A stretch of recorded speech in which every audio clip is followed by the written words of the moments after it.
after all. I was just afraid I'd get caught in traffic. That's okay, Phil came up early, so he didn't slow everybody down. Balanced out.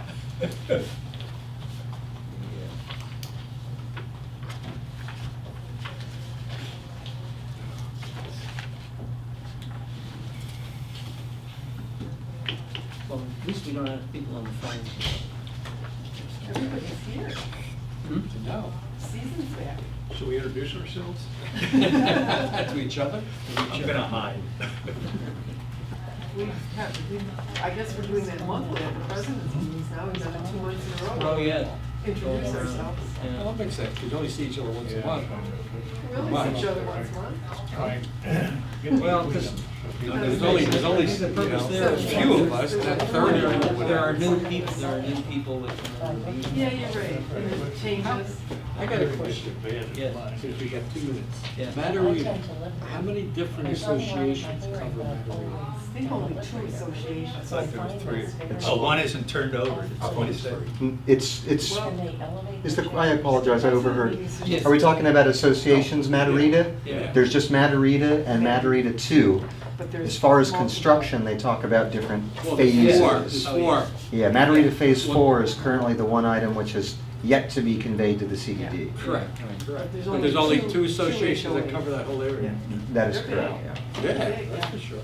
Is that true for Carina? Great. No. There's 3 to Phase 1 and 3 to Phase 2, but there's only one association. It's a Correct. huge Just how they were built. Huge HOA, it's got 91 units. 193. 193. And I think Mattarita 2 is like 170 homes, isn't it? Yeah. They're big too. We are not the smallest. You're not even worthy of We are, we are not, huh? Who's the smallest? Sales center.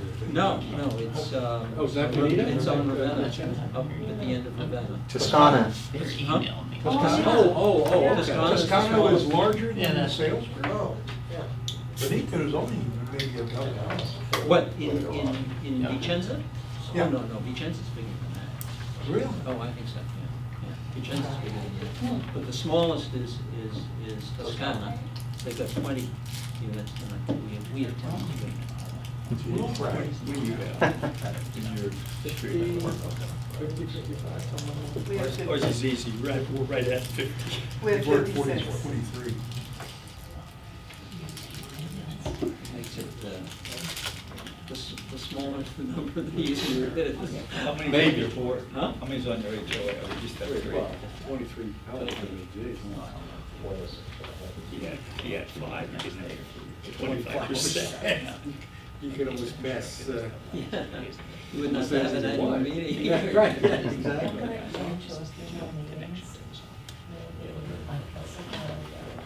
Everybody was so efficient today, I mean, even Gilbert's is here. Well, I know. 10 minutes early. You weren't the last one. Why is everybody always going home? We got time. But he's also going to cut out the bad rock in the ceiling. and replace that. Hmm? Oh, yeah. He'll get into it. Well, I'm gonna do it 40 seconds early. I'll call a meeting to order. We have a quorum. We have committee members Nancy Olson, Bob Geppert, Wanda Ponte, John Grega, Phil Measy, Nancy Hall, and Joe Scoop. Why do I always mess up your name? Once you do the Scooby-Doo. wrong- That's Scooby-Doo, right? Joe Schofield. I keep thinking of Chris, and then your name comes up. Okay, so we have, The other guy. everybody is here. We'd ask anybody in the audience if you have a telephone, turn it so it doesn't go off in the middle of the meeting. I'd just like to open the meeting remarking on the outcome of the election. I think most of us were very pleased with that outcome, and we look forward to having Mr. Guy on the board for the next 4 years. And I think that Bob Geppert and Doug Zander deserve a real kudos for the Yeah. fabulous job they did on behalf of Bill and actually Doug Banks as well. You guys really. I apologize for spending so much of your money for a landslide, but we really, we really couldn't take any chances. So we're, I'm waiting for the party. yeah, interestingly enough, had there been a, not, if the two incumbents had not been elected, the new people actually do not take their positions until the 20th of November, so there would have been one more meeting Yeah, with a different, with. which could have been a lame duck. Huh? Or- The lame duck session. Yeah, lame duck session. Next thing on the agenda is approval of the October minutes. I just received those minutes 2 days ago and was not able to review them and get them out to you, so we're gonna table that until the next meeting. So Nancy, we'll move on to the financial Okay. report. I just got the final, September's our year end, and I just got the final reports late last night was when I looked at them. But the first page on the handout, I'm trying to find a simpler way of giving you the expenses every month rather than that 3-page of fine print that was always so hard to read. So I took the spreadsheet that I was using to do the budget. I'll probably add another column so that every month I can do year-to-date through the current month, along with the full year's budget, to show where we're at on a monthly basis. So hopefully this one top page will be our summary every month to tell us where we are in the current budget. But in looking at the rest of the report, if you go to the second page, for our income for the year, you can see where, what I highlighted, we're about $117,000 over in income this year. Not as many special assessment discounts, we had more fire impact fees sold than we had budgeted for. And our interest, you can see our interest has really come up. I mean, we budgeted $10,000 and we had over $68,000 in interest income this year. So I think it's really paying off, putting that money into the CDs that we've been doing, because that interest income is growing It's substantially. impressive until you think it's $1 million, and that's all you get for $1 million. Well, But it's still impressive. but it's good. not all, it's not, No, it's more than $1 million. yeah. It's really, it's more than $1 million, Well, more than unfortunately. $1 million, and the extra million we just, It's more like 2%. and the extra we just put away should even drive this number up further. Yeah. Of course, the interest rates are going up a little bit, so. Yeah, because we've had some of it into the tiered CDs for a while, but we just put more in. Right.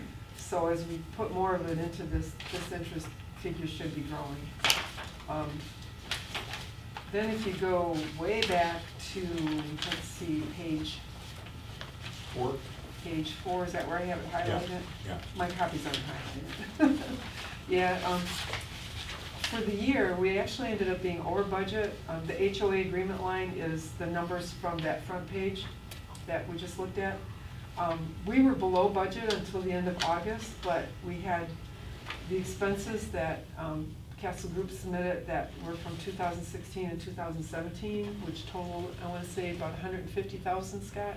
Yes. And then plus the $64,000 this year that they submitted to us late, and none of that got put into specific expense accounts. So that pushed us over budget for the year by the $71,000 for just our HOA agreement line. So have we cleared all of that up though, Nancy and Scott? I mean, I think we're so. getting- Yes. We've gotten all the backlog out, and, Yes. and things are gonna be clear as to, okay. Yeah, That is correct. The first one was for fiscal year 2016 expenses, the second one for fiscal year 2017, and then the last one, the $62,000, I think, was just for about the first 4 months of this year, and then after that, there hasn't been many issues. And the couple that there were, they correct it usually within a month, they get a supplemental Mhm.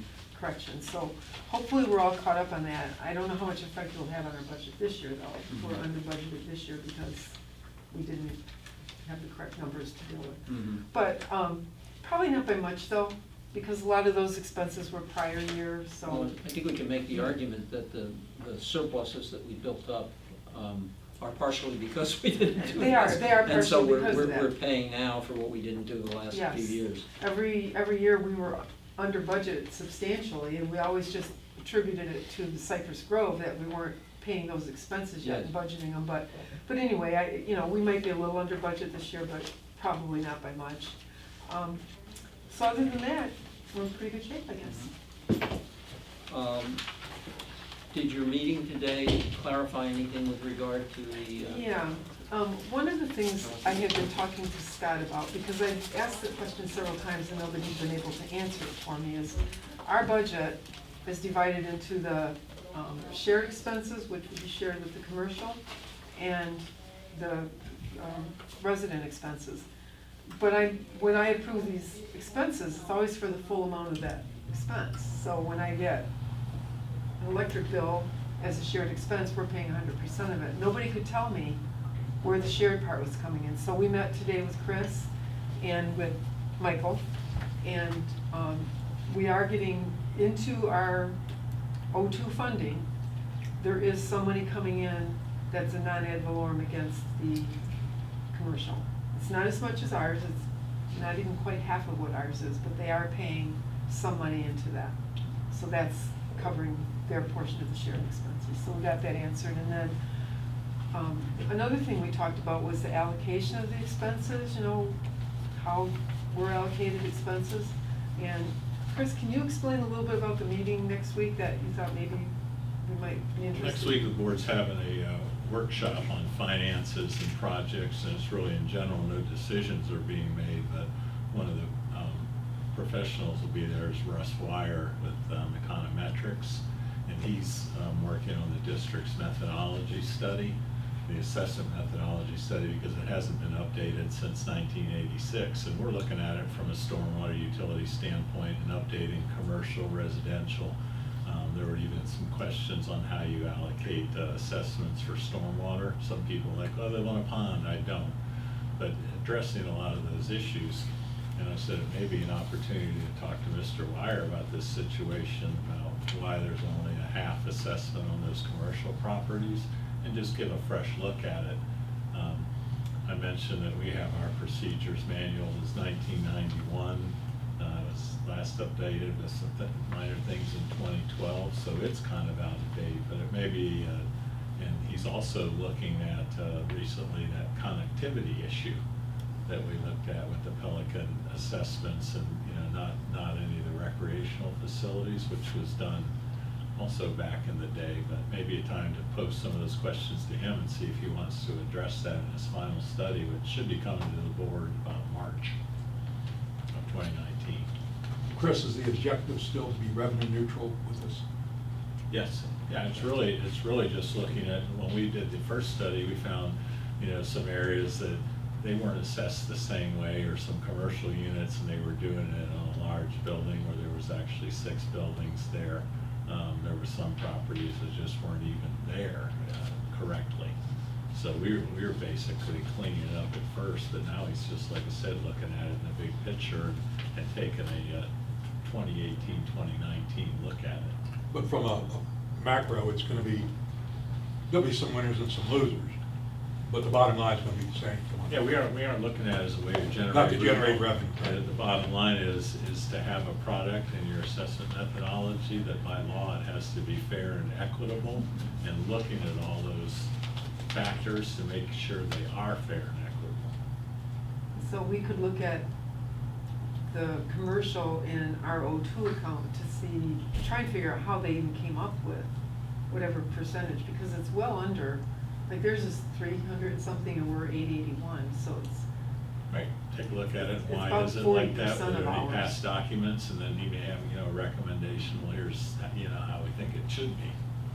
And Chris, would this get into the question of how EAUs were defined? I asked this question because at the president's meeting this morning, after the meeting, one of the presidents came up to me and said, people in my community are asking, how did you come up with this EAU thing? He happens to live in Casella, which is a carriage home community. Right. But we obviously have different kinds of units, and we have 2 different EAUs. We've got a kind of a large home EAU and a Right. smaller home EAU. And his question was, you know, how did they come up with that stuff? And I must admit, I gave him a blank stare. I'm not sure. Well, and some of those things that we went back and looked at and assessments and how the split was made, there's a discussion, and we're gonna do it this way, but there was no logic or rhyme or reason behind it. They said, here's the number we'll use, okay, fine. Yeah. And, you know, in Gateway, it's just an EAU, it's a residential property, and there's not even that allocation difference on the, say, a square footage size Yeah. or the type of home. Yeah, and I. It's interesting coming from Casella, because all their homes would be on the higher side of square footage. Oh, square footage, yes, but he said, in terms of numbers of buildings or footage on the street, not as much. So, you know, the question becomes, my suspicion is that it was just kind of, I suspect they didn't have any particular methodology, they just said, Well, it's very vague when you look at it. It's very vague, and I suspect that Lennar just said, you know, we've got these side, or WCI, these kind of homes and these kind of homes, and we'll just kind of. You got single families, you got estates, you got splits. Yes. You got But some- condos and- some of the single family are, you know, are in the same category as the multi, Yes. The- family the- housing. I don't even know what they call them, Carriage homes? not the carriage homes, but what we call duplexes in Michigan. Yes. They're, some of them are only 1,300 square Oh, feet. yes, they are, Absolutely. they are Absolutely. substantially. Four-story And they're much smaller than. Smaller than, and than even, Casella homes. they're even, if you look at the homes in the villa, they are much smaller than Casella, if you just take the Right. square footage. Of the house, yeah. And they're in the, I believe they're in the small category. So do we know what the dividing line is between large and small? No, even? that's the question. That's the Well, question. but there is one, but it's kind of arbitrary. It's kind of, I think it's Well- very arbitrary, I suspect. And it's even, Yep. Yeah, it's, I don't know where the copy of the budget is, but doesn't it say more than just large and small in the budget? It's all per unit. Huh? There's no small home, large home, it's just unit. One unit's one EAU. No. But the ad valorem. but the, ad On the, but, on the ad valorem, on the ad valorem, we all play 881. there is a group that pays less and a group that pays more. Well, there's a portion that has a debt service. No, attached to not it. even, No. forget about the debt, No, the debt no, service debt is service the we get. same, that's the same for everybody who has debt service. Who has it? Who Right, has yeah. it, But right. if you look at that document he just gave you, it There's- shows everybody is 881 per unit in Per Pelican. unit. There's no differential in there. Oh, I guess so I guess it is the, Yeah, their it's the overall bond, it's the bond assessment. fund Yes. function that Their Their makes a overall difference. assessment Yeah. is lower or higher, but that's just based on where they're at, if they have a bond. Per unit, the 881 O and M's the same. But is. However, it's adjudicated by Gateway, I would assume Well, it's gonna that's, follow that's. through. I It's think gonna be a gateway something, the change. difference that we're talking about has to do with the master association. The And Pelican how that only bill item. is paid. I mean, the town center bill is paid. Oh. Isn't that divided by No, size? Yes, I think you're right. And I'm, Which is not They- CDD related. yeah, but they have here, always thought the EAU was just the number of units It is. sold, that's all Yeah, it is. yeah, but But- this thing between large and small, I think is. that's only for the debt, that's only for the debt service. There is a difference for the debt service between the large and the small. Oh, Absolutely. There is? Yes. If you look at it, for the small units, it's $170.47 for, I guess, this year, and $257.60 for the larger Okay. homes. That's where the difference But comes but in. for what Gateway does will be a totally different formula. We'll just apply to whatever they do here at Gateway. Yeah. I don't think they're gonna look at it at the level of detail because of the peculiarities of Pelican. Yeah, but the question was, how did they even come up with it? Well, I mean, how would you, because even the homes that aren't built, that Lennar still pays for, is just based on the number of potential units they're gonna build. Yeah. So you have to do it that But way. but they tell you whether it's a single family. I mean, Lennar knows when they're paying. Well, I know they do, but Yeah. they've also changed that. We've never, it's always been the number of units they tend to build. But the question that we're talking about here is, how is the commercial, why is the commercial only about 40%? How was that determined and is it accurate? I have to go back to Dave Caldwell for that one. He's the Yeah. only one with the history. Yeah. Well, and going back to the differentiation between how the expenses are allocated, the 13% to commercial and 7% or whatever it Yeah. is to the Pelican residents. That's in all of the documents on the DRI documents, I think, that the commercial properties have, that they have that responsibility for only 13%. So I don't know that this guy can come in and say, make a change without, in that part of it, without changing the DRI and talking to the commercial property owners. Well, it's- I mean, that's, He may not even be aware of the DRI. well, Well, I'm sure and- he's aware of the DRI. And we've got two different shared expenses. We've got the Master Association shared, which I think that is 13 and 87%, isn't it? But I don't know that these are 13 and 87%. Yeah, it's supposed to be. They're supposed to be. It's supposed to be. So we're looking at that because the allocation methodology was set in 1986. I understand that, but I'm So we're saying trying some to- of this is in Oh, sure. official city documents that The, came ahead of yeah. Gateway. The fair and equitable provision, you know, if it's not fair and equitable in 2019, it was fair and equitable in 2086, you know, that would be something. that- 1980s, 2086, I'll never see. Well, I'm just saying it Anyway. can't be as easy Yeah, as anyway, as moving that. forward. Enough to said that there's some stuff that needs to be cleared up. Okay. We'll move on to the bond fund. Nancy, you wanna talk about that? Yeah, just very briefly. At the last meeting, I thought we were clear and done and so forth with it, and I told everybody it was all wrapped up with a bow. And come to find out, I get an email from Tony Perez that says, the excerpt from the board meeting minutes reflects that no action was taken and that we need to advise the board that the Pelican Preserve Advisory Committee agrees with the findings of that fifth engineer's report. And with the final use of the funds being to reduce the bond. So that, I didn't understand that came out of that meeting, and I was told it wasn't necessary for me to be at the meeting, so I didn't hear it firsthand. So, the question is, the board wants to know what our recommendation is with respect to any of the excess funds. There is about $170,000 that WCI Lennar had sort of put a claim on.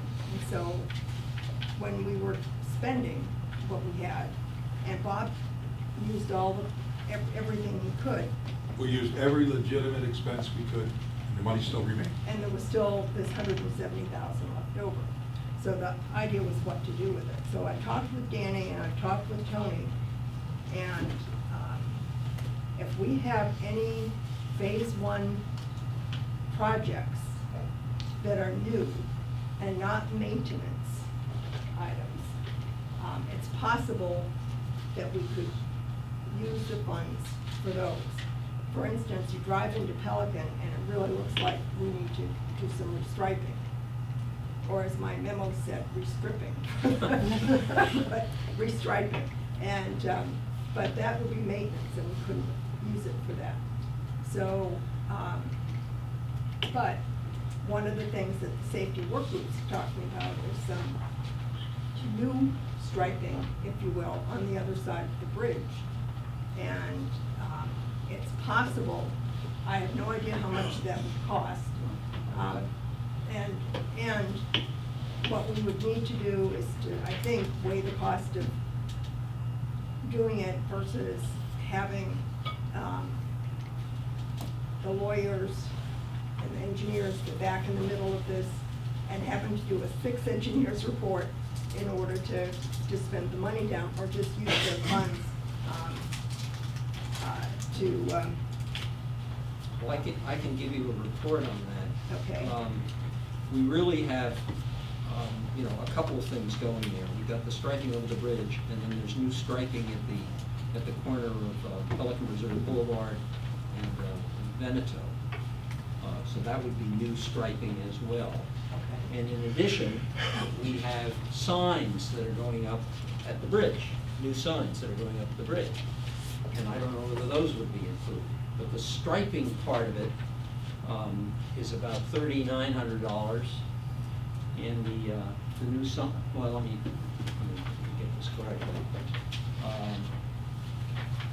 The striping part is about $3,700. And the sign, the fabrications of the signs, there are two signs,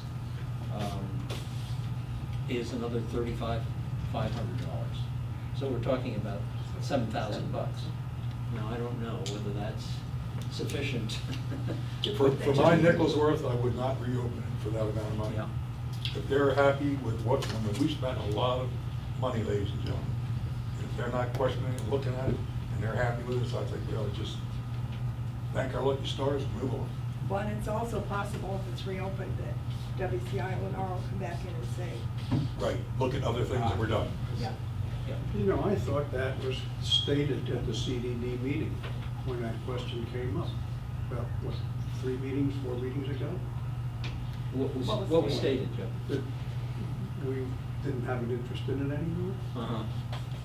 I was But sure I I guess remember that. well, we have to confirm that now. yeah. Chris, was there ever a submission for the board to accept the What fifth they report? want is a resolution From us. from Yeah. PPAC Yep. saying that we agree, we concur with The fifth report. with the fifth engineer's report, and that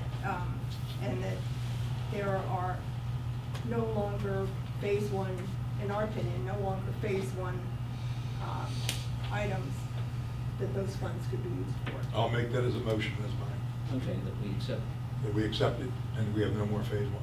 Okay, can I hear a second? No second? I'll second. No second. Okay, discussion. I, one comment on safety, didn't you look at the possibility of issues with the golf cart crossing right here, right at Heron? I mean, would this, let's say somebody come up with a number to build a bridge there, would that fall into using Ed One money? That's a different neighborhood, John, I don't think this is all, has to be No, old it Pelican. has to be That's old. old Pelican. That's old. Grove. Huh? We're It's old. not Cypress No, Grove. John's It's not, that's old talking, Pelican. John's talking about the crossing, coming out of the preserve, right? Right. Crossing, Oh, crossing. yeah. Yeah, oh, okay, yeah, that's old. Now, that would. Sure, because we had brought that up sometime That would ago. clearly be, you know, Yeah, I'm something lost. that we haven't really straightened. Trieste? Oh, to straighten that out? Oh. Straighten that out. Now, that's clearly would be a very expensive project, and we really haven't grappled with that at all. Other to Just the say, permit process. it's on our project list, but Well, and we it have would a- take, a year to get that done. And we have a problem with that because Lennar owns, Yeah, now owns there are, property, right? there are all sorts of things that are very problematic about that. Wrong golf cart crossing, sorry. Hmm? I was on the wrong one. Yeah, I'm me sorry. too. Yeah, Because that is an I studied issue, I mean, the people Cypress actually Grove going Road. against traffic there. Well, it certainly is an issue and something, you know, that we've been looking at as to what we can do to enhance the safety at that corner, but I don't know whether straightening the path is one we're gonna get to for some time. You know, we're. and the question is, would that come up as a maintenance item? Exactly. As opposed to. As opposed to something new, yeah. Just a comment. Yeah, well, it's a good. Actually, it's a we good had a better comment. chance of selling it before they entered into the agreement between Sienna Yeah. and Lennar, Mhm. to, you know, to give up that spot. Because when it was not our property, then we'd have had more of a chance of getting that in. But now that they've settled that issue. Yeah. I'm inclined to think that that's. But I'll go back to, I just don't want to see them opening it and looking at everything that was done before. I'm happy with where we are. Anybody else, any other comments? If not, I'll call the question. All in favor? Aye.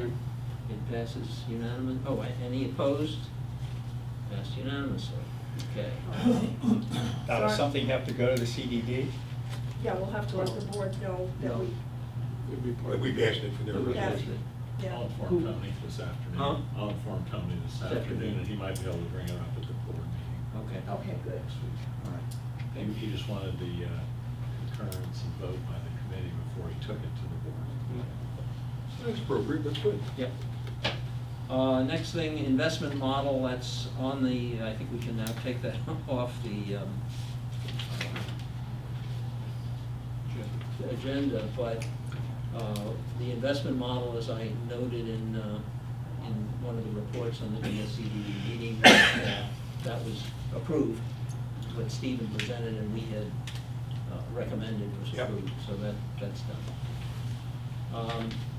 So we have extra money invested in CDs, and I think comfortable amount. Let's move on to Association Manager Report and Securitas. Scott? Good afternoon. Scott, if you just introduce yourself. So the Scott next- Charnock, Pelican Preserve Castle Management. This afternoon, we have Matt here from Securitas. Biggest project he's been working on since the last meeting was working with Ron on the post orders. Where the post orders are at now is they're going to be forwarded to the district attorney for his review and stamp of approval. Well, let's talk about that. But- Okay, keep going. But before we go into that, I just want Matt to have an opportunity to come up and give you an update on what's going on at the gatehouse. Thanks, Scott. Matt Travis, Securitas. How are you guys? Good afternoon.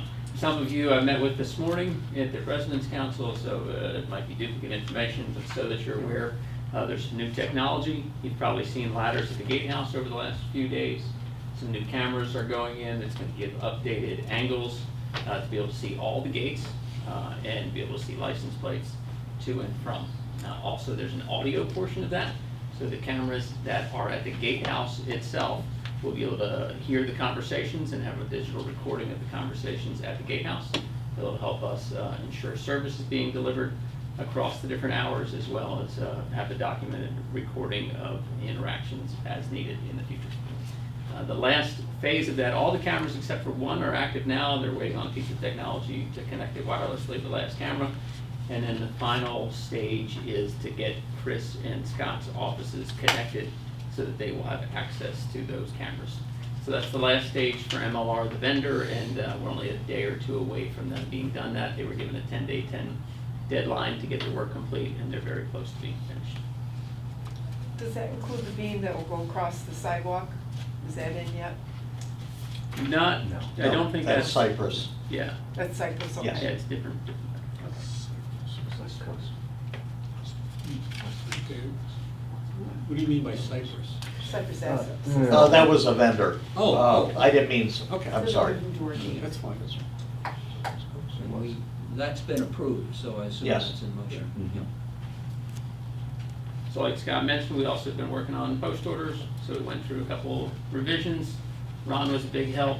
Phil's feedback was, it was also beneficial. We went through and made the necessary modifications. I mentioned that this morning, just so that you guys know, part of the plan of action that we have is to have a master copy, which is a longer document. It's like 65 pages long. That covers 100% of all the things that could happen at all times. And then after we get that one approved, we're going to submit also a shorter version. It's about 7 pages, and it's more than 95% of the stuff that the officers do each and every day. And Chris, the site supervisor, will use that as a daily training tool with the team, really kind of digging through that one, highlighting that one, make sure everyone's on page with the real important stuff that they do every day, and we think that'll help drive the service levels that we would provide and the continuity of service. Matt, is the requirement that was in the longer document that the officers review this stuff every 90 days, I would assume now they would review the shorter document, is that right? Yeah, we want to make that an ongoing, and if you look at the long 65-page document, there's some redundancy. Yes. And then the back, say 25 or 30 pages are really like, what happens in a bomb threat, and what happens this and that, and all those emergency things that a 24-hour staff would need access to when I might be at home sleeping or things like that. And then the shorter version is really the 7 pages that is that meat and potatoes of like, what are the open house hours, what is this, what is that? And so that's the stuff that we're really going to drive home on a more frequent than 90-day basis, but yeah. Couple of quick comments. Tony Piers, I had asked him a question about what roads are considered CDD, controlled roads within Pelican Preserve. And part of his answer was that he wanted to see the post orders before we submit them to the supervisors of the CDD. He wanted to look at them. So that's where that requirement came in to give it to Tony. Okay. That's not you. All right. Couple of things. You get them in the right order here. With the roads, one of the concerns that I had, because in Tony's response to the roads, he gave like a 4-page document that describes all the roads within Pelican Reserve that are part of the CDD's responsibility. So I asked the question to Chris, and I said, what roads within Pelican Reserve have not been transferred to the CDD? That's a much smaller list. Basically, it's Matarita 4, and the roads going to the town center and the golf club. Which are both private. And those, well, they may become CDD at some point in time, potentially, after, maybe never. But it seems like that's a much smaller list to give to the guys at the gate, because they cannot forbid anyone from coming into Pelican Preserve if they stay on CDD controlled roads. They're considered public roads. Okay? That was significant before the Cypress Grove communities got transferred over to the CDD. So only half the community were public and the rest were private. But now, except for those roads that I mentioned, all the roads within Pelican Reserve are public roads. You can't keep people from coming into the community if they stay on those public roads. So we went through a long discussion about how do we express that to the guys sitting at the gatehouse when someone pulls up. Okay. Originally, we actually had maps made up that they would give to individuals. Say, you're allowed to go on these roads only. And if you go on any private roads, we're going to call the cops on you, essentially. Not necessarily the police, but we're going to tell you to get out of here. But now all the roads are essentially public. So in one of the attachments of the post orders is a definition of those public roads. And what I'm proposing is that that list is just what I said. It's, you know, with the exception of Matarita 4 and the roads going to the town center and the golf club, all the roads are public. They don't really need to give anybody a map to identify the public roads within Pelican Reserve. It's a map of Pelican Preserve. Okay. So that's As an aside on that, the resolution that the board passed with regard to golf carts that was the other thing. has a listing of roads, and as a matter of fact, it's in your package. Yeah, and it goes on for several pages, but including maps and pictures. Maps and pictures, but Okay. there is a, you know, the first page is a list of those roads. Right. So This has been updated to a degree, but I still see missing roads on it. Sure. And we're gonna have to clear that up with Tony, because that's gonna become I guess a Scrivener's addition to at least to this resolution. And I got a question, again, those roads that are not CDD controlled or managed, are golf carts allowed on those roads? In theory, It's not covered Yeah. in this resolution, obviously, because that's a CDD resolution. Okay, so I don't, you know, maybe it's something we don't want to touch, Well, I okay? think we But could- maybe it's something like Lennar has to put out that, by the way, you can drive golf carts around. Would be To the pretty golf hard cart. to say they couldn't take golf carts to the golf course. Golf course. yes. Well, you know, Or I up to the mean, town center where there's golf cart parking. as far as the CDD is concerned, they needed to identify the roads that they have responsibility for, and that's fine. And like I said, the other issue is those few roads that are left over there. I don't know whether we want to get involved with that or not. Well, I think in going through, and I was gonna talk about it later, going back to the board about that resolution and getting it amended, we'll Cypress include, Grove and all that. yes, we'll include something to make sure that list of roads is complete. Okay. The last thing I wanted to say is that shortened version of the post orders that we're going to put together, I'm going to recommend that either we send that document or perhaps even a shorter version of the short version to the community, so that our residents know what it is that the gate folks are being told to do. Okay, and how they should react to that. If they pull up to the gate, they need to identify themselves, not just, oh, I'm a resident. Okay? Now, if your barcode isn't working or you don't have a barcode on that particular vehicle, you can identify yourself. I know some residents have gotten annoyed in the past when they were asked for ID. Okay? But the gate guys were doing their job. So I want to make sure that that kind of information gets out to the community. Here's what the patrol guys are told to do, and here's what the guys at the gatehouse are told to do for your information, so you know. So I just want to pass it on to you guys. Once it gets formally approved, obviously by the supervisors, I'd like to get that shortened version and send it out to everybody. Nancy? But the problem right now is that they're not asking for ID.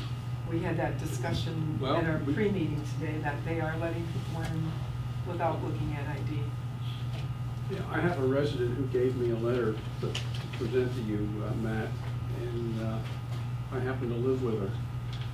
That's a good start. Well, now I'm obligated to do it. But basically, we had an incident, we both had some illnesses, and we got a text message that somebody was delivering flowers to our house. We got home, there were no flowers. She checked on it. Somebody came in, gave a driver's license, there's a name, there's an address, no flowers, no neighbors got any flowers. We don't know who to contact, number one, to thank them. But the other thing is, they came in without our pre-approval, we were not aware of it, and they never came to our house, so we don't know where they went or what they did. And when my wife called up to try to follow up, as I say, she was given a person's name, an address, and the gate attendant did not get a company name. I think one of the important things would be when somebody is coming in to document the company name. She saw flowers in the back of his, I think, station wagon and just wrote down flower delivery for company name. Well, there is no flower delivery company in Gateway.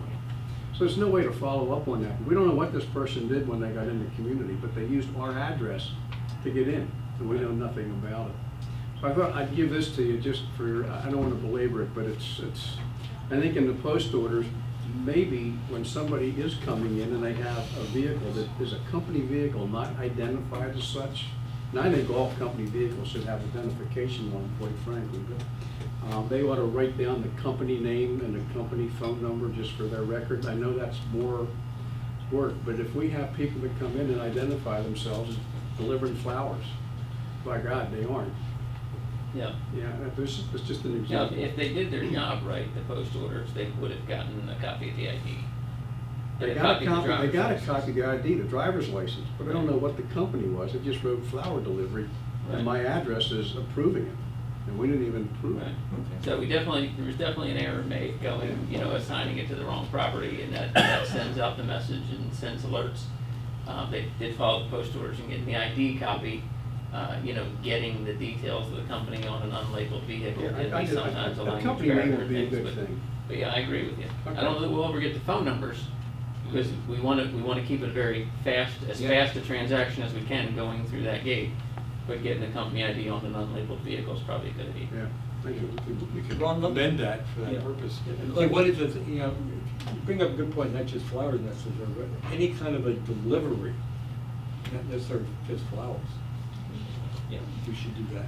If they got the guy's driver's license number, In the same Yeah, way. something there- happened we with have the a way to one, check they- back. Well, you can I go want to back tell and you what check. my wife said. You want me to drive over to Gateway to this address and confront them? And I said, hell no.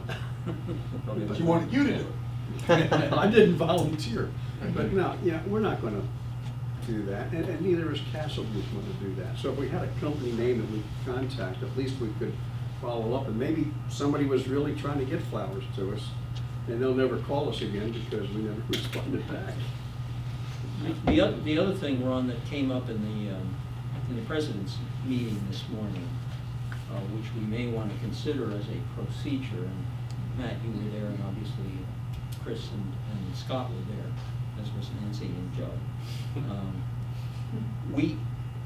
And that is that we've had a couple of times, and it happens, particularly during the season, when we have these backups, where the cars start to line up and they're backed up all the way out to tree line.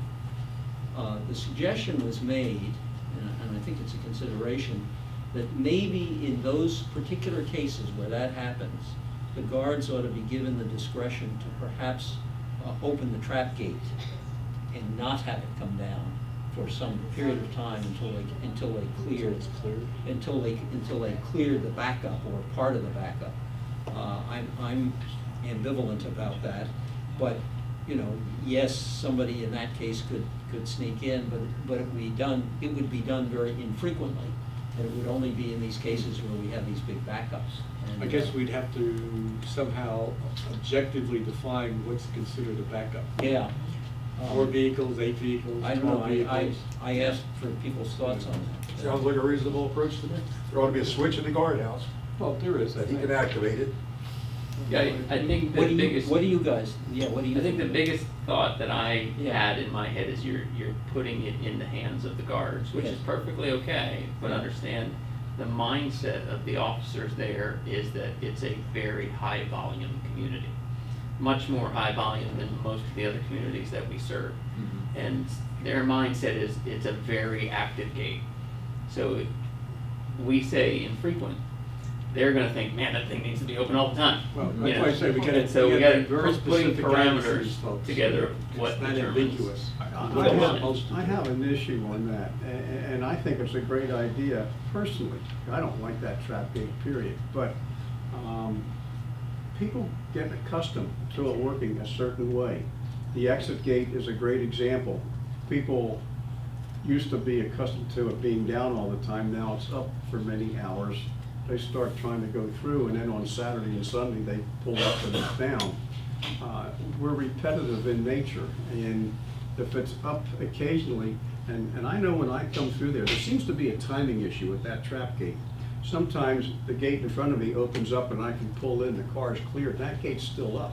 And I keep thinking, boy, if I just go, and then I know I'm gonna get halfway through, it starts to come back down again. I don't know what the timing issue with that is.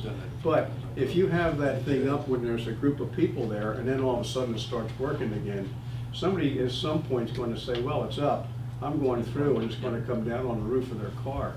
You'd have to have something that says a signal, something has to tell people it's working or not working. Phil, but the backup has nothing to do with the trap gate. The backup has to do with people going through the main gate. So, I mean, I've seen big Well, that's true traffic. too. Huh? Is that That's true too, yeah. I mean, it is, I'm They're not sure. backed up for the They're trap not gate, backed they're up backed for up the for trap the- gate, they just have to wait in line and it takes 10 seconds, maybe I agree longer. with What's the that. difference? Except that if it's a large vehicle, you know, that can't go under our portico, then that will, Yeah. but generally speaking, you're right. John, I'm Talk not, about I'm not consent. advocating for it, but Yeah, I mean, I think the backup, and I think that's the case, that's the guards, the backup's at the gate with a lot of contractors and whoever's coming through. Well, that's Has a- nothing to do with the trap gate. Well, I left this morning just before the council meeting was over, and there were probably 8 to 10 vehicles trying to get into the community in the park guarded by the attendants. And then the resident, there must have been around 5 or 6 cars backed up, so it was a big. But how Well, long that's did it not- take? That's not an enormity, but, I mean, there was a lot of Yeah, congestion I right agree with there. John. okay, yeah, I agree. That's I 2 agree to 3 with what you minutes to said, get John. through the trap gate. It's not There's that. 6 cars. That's Okay, right. all right, but the, so I think we agree that that probably is not a necessary procedure. Putting it in infrequently could be abused, as he pointed out, and rightly so, I'm glad to hear it, so to speak. Yeah, I think we've Well, and right cleared now, that one. right now, we're in a re-education Correct. Yeah. period, because all those of us that are here all year long know when to pull up, when to get the thing read, and then you go through and you know how to time, and it's a timing matter. With all these people coming back that haven't done it in a long time, they jam it, Yes. and then the gate people have to. Can I make one more comment from the President's Council this morning? I heard Scott tell us how much money it cost to fix that gate, and we now have the ability to find out what resident is related to the accident. I think it'd be great to publicize that in really big letters. You break the gate, you owe us $600+. I mean, money. We have. We've put out the communication in the weekly communication, I missed it. but, It's pretty recent. yeah. Okay, I didn't. Yeah, I we missed- let them know that they're responsible for themselves and their gate and their guests if they damage association property. Did you put the number $600 plus in Oh, there? sure, I can do that. I would do that. I mean, money talks.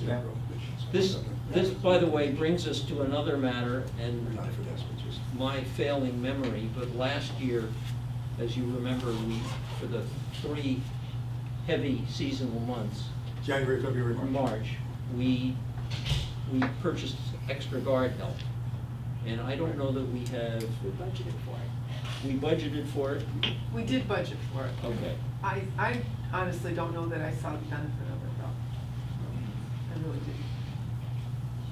I mean, it was costing us $1,000 a week to have the extra guard. I think it was $1,060, I think. What do people think? Do we want to go forward with it, Matt? And I think Did it help you? Did it help you? as far as Securitas, the answer is definitely yes. Yeah. Because, you know, what we're in a position right now is I just hired a new staff member that's gonna do 7 to 3s, that's gonna provide more flexibility, that's gonna work through the weekends and have weekdays off. We think it'll provide better service to the community, because our site supervisor will be able to make sure there's continuity of service on that person's day off. Since we considered it last year and Yeah. approved it. Yes. Some of the answer is Okay. that the person currently at the gatehouse just can't handle the volume. And with the lineup of commercial vehicles, there's really no way to get to the phones. And where it just doesn't stop ringing in the demands. And I came by, I was here earlier in the week around 4 o'clock in the afternoon, I was dropping off supplies, and there was multiple commercial vehicles waiting, the large box trucks that go through, and they were clogging up the residents being able to get through because the single guard couldn't stop this lane to go find out what was going on with that truck that was clogging up out there. And so there's an element that the second guard is gonna do a few things. One is gonna be able to take phone calls from the residents that are here in town. The other is going to be able to handle that trap gate, the resident line with the commercial vehicles that have to go through it. And so there's a speed to service in the time of year when the heavier volume of residents are here to try and help the flow of that line and deliver service through the phones and being able to actually have manpower to handle the volume of activity that's at the gate. It's up to you guys if you want to do it, but some of the reason we're making the move right now to change the staff is because the person that's working there now with the volume in November has raised their hand and said, reassign me. I can't do it all. You know, and so it's an element that I think that's a 6-month turnaround position at the volume we have right now, where every 6 months the person will just be like, it's too much. So I have 2 Yeah. questions. The first one, when this first came up last year, I don't remember who was with Securitas then. It was a year ago, so I don't remember. Bob French was on. Was it still Bob French? And his reasoning for it was that you used the patrol person as the backup. And if they got called back to do something on patrol, it left the person at the gate without their backup. So my question related to that is, what kind of things are they getting called away from to do on patrol? Because most of the residents tell me if they do call for anything, they don't get a response. So what, if it's backed up and you say, okay, patrol car, you're gonna stay up here today and help with the gate for the next 2 hours, what kind of things would I as a resident call them for that would pull them away from the gate? It's a good question. I wish I had a better informed answer for that. I'd really want to talk to Chris, our site supervisor, who does the patrol Monday through Friday, and he could tell you more specific instances of what the calls are for that he goes and does. But we're